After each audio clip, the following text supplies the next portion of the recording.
नमस्कार दोस्तों, मैं एस्ट्रोलॉजर सचिन स्वागत और अभिनंदन करता हूं अपने सभी प्रिय दर्शकों का। 21 जून 2020 को सूर्य ग्रहण पड़ रहा है और यह सूर्य ग्रहण भारत वर्ष में दिखाई देगा। ग्रहण सुबह 10:20 पर शुरू होगा और ग्रहण का मध्यकाल 12:02 होगा और 1:49 पर ग्रहण समाप्त हो जाएगा। यह ग्रहण लंबा है और इस ग्रहण का प्रभाव भी कुछ राशियों पर अच्छा और बुरा पड़ेगा। और ग्रहण में एक विशेष बात ये भी है कि इसमें बहुत बड़े बड़े ग्रह जो है उस समय पे वक्री होंगे। 21 जून को जो है बड़े ग्रहों का वक्री होना, जैसे गुरु का, राहु का, केतु का, बुध का, शुक्र का, शनि का, ये भी एक विषम परिस्थिति बन रही है, जिसके कारण ये ग्रहण और इम्पोर्टेंट हो जाता है। इसका प्रभाव और ज़्यादा देखने को मिलता है। प्रकृति पर भी इसका असर पड़ेगा, मानव जाति पर भी इसका असर पड़ेगा। हम और आप अभी एक डर के साए में जी रहे हैं। कोरोना का डर है, अर्थव्यवस्था का डर है, नौकरी जाने का डर है, कमाइयों का डर है, बिजनेस बंद होने का डर है। अगर आप देखें तो नौकरी वाले तो जैसे तैसे नौकरी कर ही रहे हैं। किसी को पूरी सैलरी मिल रही है, किसी को आधी मिल रही है, कोई जाके काम कर रहा है, कोई घर से काम कर रहा है, लेकिन व्यापारी वर्ग का काम ठप हुआ पड़ा है। अब आप देखिए, अभी मैं थोड़ी देर पहले ही यूट्यूब पे एक वीडियो देख रहा था, तो उसमें कुछ ऐसे बिजनेस हैं जो होटल से संबंधित हैं, शादियों से संबंधित हैं, उन सब के काम बिल्कुल ठप हो गए। व्यवसाय बिल्कुल ठप सा हो गया है।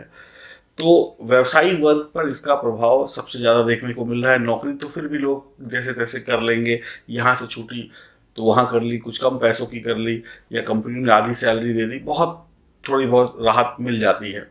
लेकिन बिजनेस जिसमें लोगों को 10 लोगों को तनख्वाह देनी है, बहुत कुछ होता है, उसमें नुकसान ज़्यादा बड़ा होता है। तो इस ग्रहण का प्रभाव बिजनेस पर भी पड़ेगा, कुछ ज़्यादा ही पड़ेगा। अगर आप का कोई सा भी व्यापार है और आप इस राशि के जातक हैं, तो आपको थोड़ा और अधिक अलर्ट हो जाना चाहिए 21 तारीख के बाद। तो आइए जानते हैं कौन सी वो राशियां हैं जिनके ऊपर इस ग्रहण का सबसे ज़्यादा घातक प्रभाव पड़ेगा। मतलब घातक से मतलब ये है कि आपको असुविधा होगी। और इस ग्रहण का असर 1 महीने तक रहता है, तो 1 महीने तक ही आपको चिंतित होने की आवश्यकता है। उसके बाद सामान्य हो जाएगा सब। लेकिन मुसीबत में मुसीबत आ जाए तो ये 1 महीना भी बड़ा भारी दिखाई पड़ने लगता है। यह जानकारी चंद्र राशि पर आधारित होगी। इस वीडियो में हम उन राशियों की बात करेंगे जो राशियां सबसे ज्यादा इस ग्रहण के अशुभ प्रभावों को झेलेंगी। तो क्रम से हम इन राशियों की चर्चा करेंगे और इनसे बचने का उपाय भी आपको बताएंगे। चिंता मत करिएगा, सावधानी रखिएगा, सजग रहिएगा। वीडियो बनाकर डराना उद्देश्य नहीं है, बताना उद्देश्य है, ताकि आप पहले से सतर्क हो सके और आप अपने आप को मजबूती से खड़ा कर सके इस ग्रहण से लड़ने के लिए। आप लोग बहुत शक्तिशाली हैं, बलशाली हैं, दिमागशाली हैं और आपने बहुत बहुत समस्याओं को सुलझाया है, तो ये समस्या भी सुलझ जाएगी। तो आइए जानते हैं पहली वो कौन सी राशि है जिसको अशुभ परिणाम मिल सकते हैं इस ग्रहण के द्वारा। तो पहली वो राशि है, वो है वृषभ राशि। आपको यह ग्रहण हानि परेशानी देगा। पैसों की चिंता हो सकती है, पैसों की कमी हो सकती है। यह ग्रहण धन भाव में होगा, अर्थात पैसों की हानि हो सकती है। व्यर्थ के खर्चे हो सकते हैं। निवेश सोच समझ कर करें। आपके पुराने निवेशों में कमी आ सकती है। आपकी वाणी कठोर हो सकती है। आप गाली गलौज कर सकते हैं, बुरे शब्द बोल सकते हैं, जिससे आपका काम बनता हुआ भी बिगड़ जाए। उपाय अंत में बताऊंगा, सतर्क रहिएगा, लाभ मिलेगा उपाय करने से।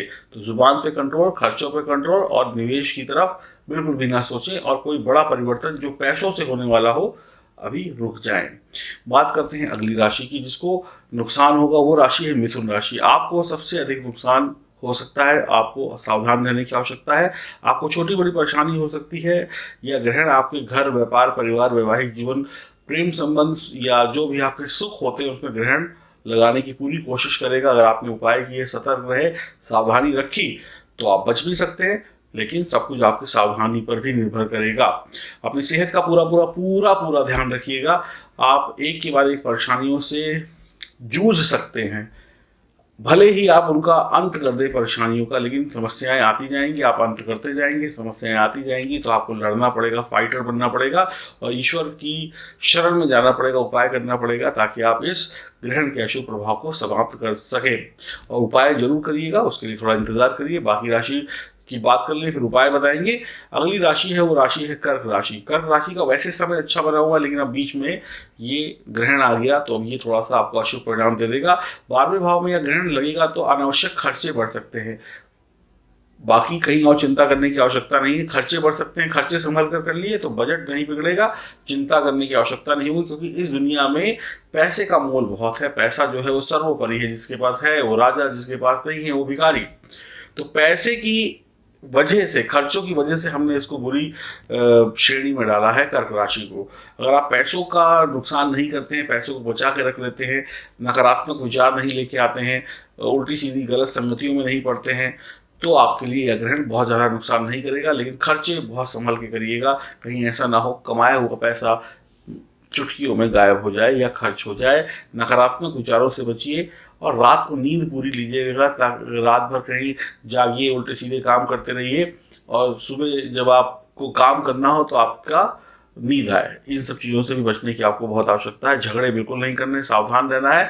कानून किसी भी प्रकार से, छोटे लेवल पे, बड़े लेवल पे या सबसे बड़े लेवल पे, कानून को नहीं तोड़ना है। कानून के चक्कर में फंसे तो फिर बुरे फंसे। बात करते हैं अगली राशि की। अगली राशि है तुला राशि।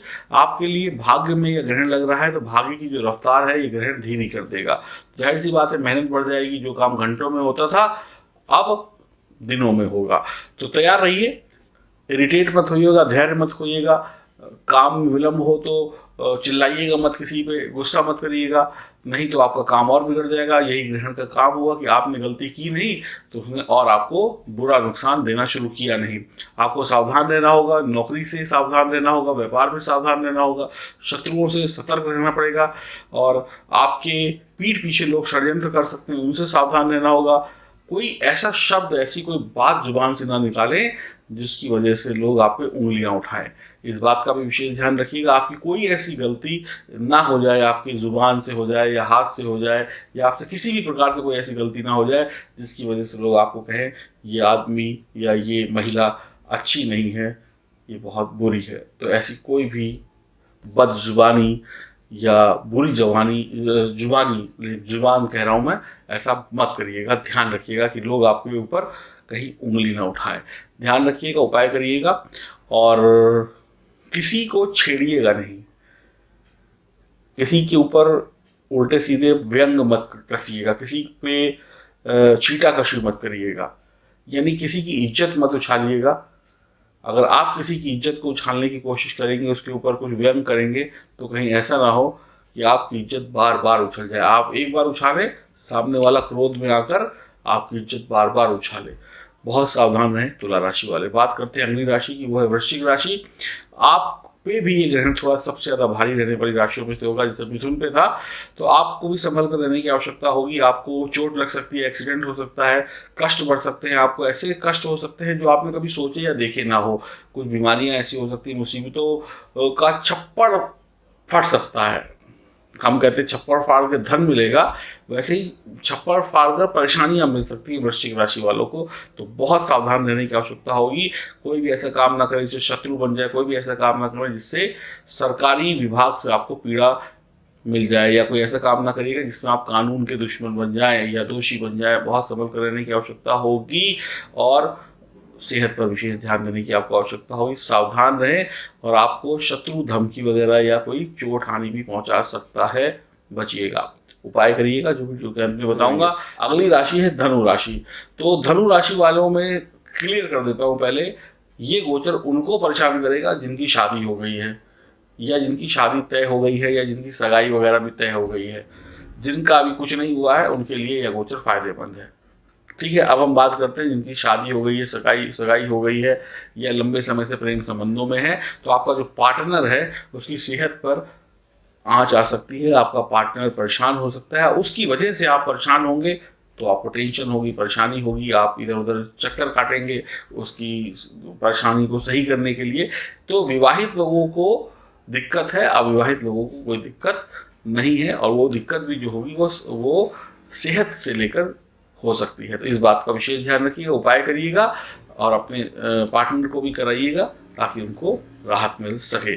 बात करते हैं अगली राशि की। अगली राशि है कुंभ राशि। आपको परेशानी होगी, आपका इन्वेस्टमेंट गड़बड़ हो सकता है, आपके जो पुराने इन्वेस्टमेंट हैं उसमें गिरावट आ सकती है, शेयर मार्केट में हानि हो सकती है, बहकावे में आके आप पैसा लगा सकते हैं, एक का दो बनाने वाली स्कीमों में पैसा लगाकर परेशान हो सकते हैं। आपका पैसा कोई लेकर भाग सकता है, आपके पैसे पे कोई शत्रु हाथ साफ कर सकता है, लॉटरी वगैरह खेल ले और हानि हो जाए।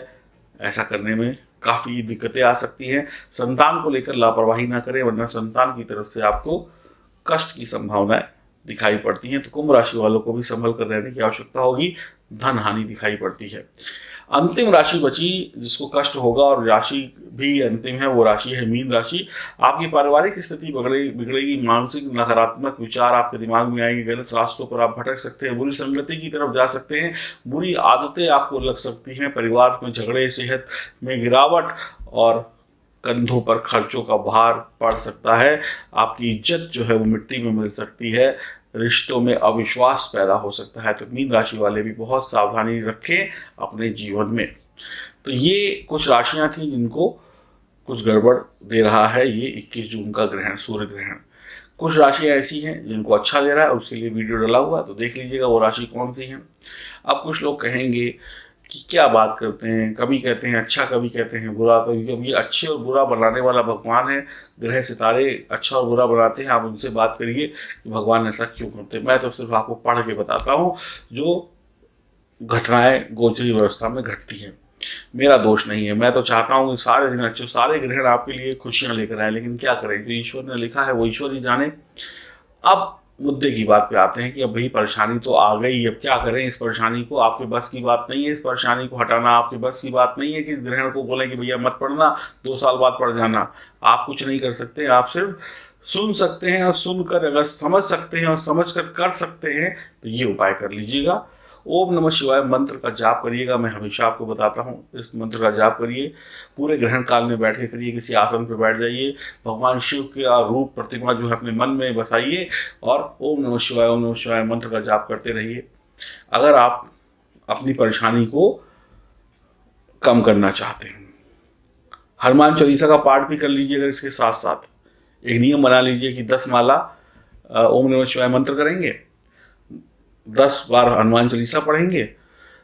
और अगर आपको ऐसा लगता है कि मुझे तो कष्टों से बिल्कुल मुक्ति पा ही लेनी है, तो फिर एक काम और करिएगा, महामृत्युंजय मंत्र का जाप कर लीजिएगा। तो ऐसा नियम बनाइए कि ग्रहण काल के दौरान एक थोड़ा कैलकुलेट कर लीजिएगा कि 10 या 11 माला हनुमान चालीसा पढ़नी है, इतनी देर में पढ़ लेंगे अंदाजन। और हनुमान चालीसा 11 बार पढ़नी है, इतनी देर में पढ़ लेंगे अंदाजन। महामृत्युंजय मंत्र का जाप जो है ये भी हमें 11 माला करनी है या 5 माला करनी है, ये कर लेंगे इतनी देर में। तीनों का एक अच्छा सा कॉम्बिनेशन बना लीजिएगा और पढ़ लीजिएगा। कष्टों से मुक्ति मिल जाएगी, निश्चित तौर पर मिल जाएगी। या किसी एक चीज़ को भी आप पकड़ सकते हैं, सिर्फ आप ओम नमः शिवाय जपें, सिर्फ हनुमान चालीसा पढ़ें या महामृत्युंजय मंत्र पढ़ें। तो ये आपकी इच्छा शक्ति पर, आपकी जो प्रैक्टिस के ऊपर निर्भर करेगा। लेकिन जो भी करिएगा अच्छी तरीके से करिएगा, पूर्ण तरीके से करिएगा, हड़बड़ाहट में मत करिएगा, तीनों कर ले और बेकार कर दें। तो समझदारी दिखाइएगा, जल्दबाजी मत दिखाइएगा, जो अच्छा लगे वो करिएगा। मैंने आपको समझा दिया। ग्रहण काल में थोड़ी सी सावधानियां रखनी होती है, खाना पीना नहीं होता है, भगवान के मंदिर को छूना नहीं होता है, धूप दीप अगरबत्ती नहीं जलानी होती है। ग्रहण से शुरू होने से पहले नहाइए, ग्रहण के बाद में नहाइए, और दान पुण्य करिए। इसके साथ साथ भगवान के नाम का स्मरण करिए, जो आपको अच्छा लगे। ओम नमः शिवाय पढ़िए, हनुमान चालीसा पढ़िए, गायत्री मंत्र पढ़िए, भगवान विष्णु को याद करिए।